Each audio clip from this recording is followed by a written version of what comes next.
The letter in her hands was shaking harder than her fingers. "Please forgive me. I had no choice. Your mailman." Marlene Whitfield read it 3 times before the words made any sense. Behind her, on the sidewalk in front of house number 62, the mailman stood with his bag hanging heavy on his shoulder, staring at his own boots like he couldn't look at her. 6 weeks. He had skipped her house for 6 weeks straight. No bills. No letters. No birthday card from her sister in Ohio. Just an empty black mailbox, day after day, while the mail truck rolled right past her porch like she didn't exist.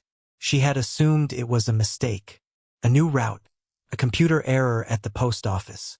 She never imagined it was on purpose. Now she was holding proof that it was. Her chest tightened as she looked up at him. "Why?" she whispered. "Why would you do this to me?" He didn't answer. He just turned and walked back toward the mail truck parked at the curb, his shoulders low, like a man carrying something far heavier than letters. Marlene had lived on Baker Street for 11 years. Ever since her husband passed, this porch and this rocking chair had been the only steady thing in her life. She was 61, living on a fixed income, and most days the highlight of her afternoon was hearing that familiar rumble of the mail truck coming up the block. She never expected the man behind the wheel to become the reason her days felt empty. If you believe there's still a reason behind every hard moment in life, that even the coldest silence can be hiding an act of mercy, hit that like button right now, before the story takes you somewhere you won't expect. The truck door slammed. Marlene stood on shaky legs and walked down the porch steps, clutching the note like it might disappear if she loosened her grip. "Wait," she called out. "Please, I need to know." The mailman, whose name badge read Daniel Reyes, stopped with one hand on the truck door. He looked older than she remembered from years of quick waves and quicker goodbyes. Tired eyes, gray creeping into his beard. A man who used to smile at her every single day, now unable to meet her gaze. "Mrs. Whitfield," he said quietly, "you don't want to know." "I already know something's wrong," she said. "You wrote me an apology. People don't apologize for nothing." Daniel exhaled and finally looked at her.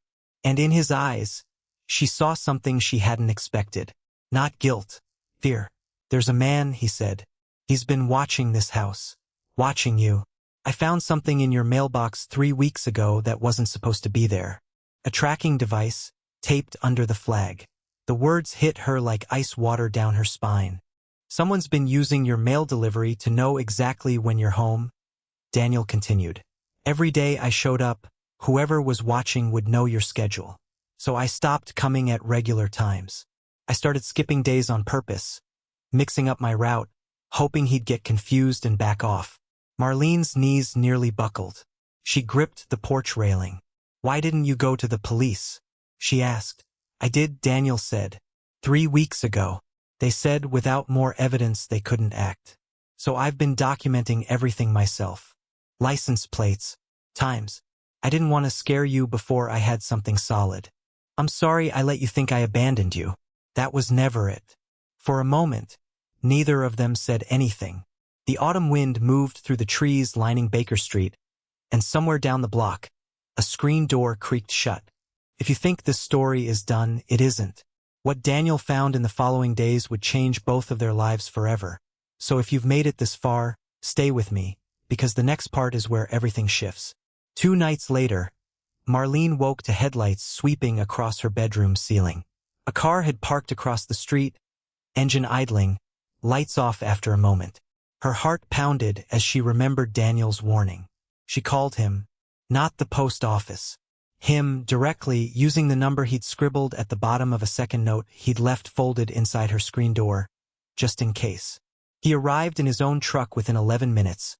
No uniform, just a flashlight and a steadiness in his voice that calmed her more than she expected. Together they watched the car pull away before police, whom Daniel had already alerted, arrived to intercept it 2 blocks over. The driver turned out to be someone from Marlene's past.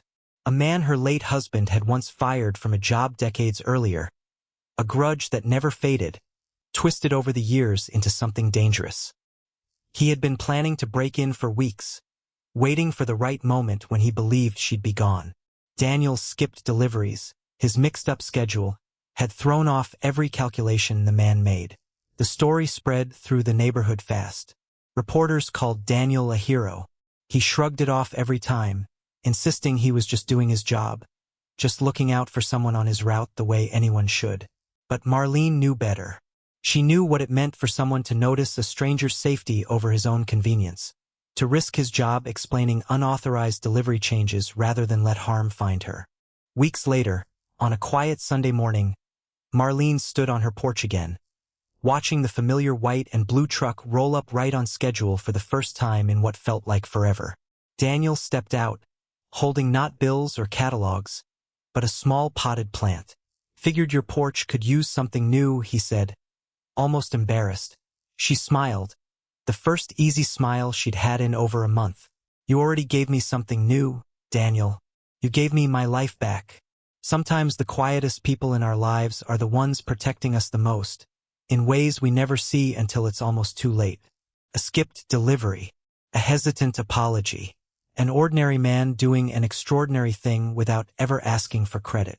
If this story reminded you that kindness still lives in the smallest, most unexpected corners of everyday life, subscribe for more true-to-life emotional stories like this one, because sometimes the most powerful heroes wear the most ordinary uniforms.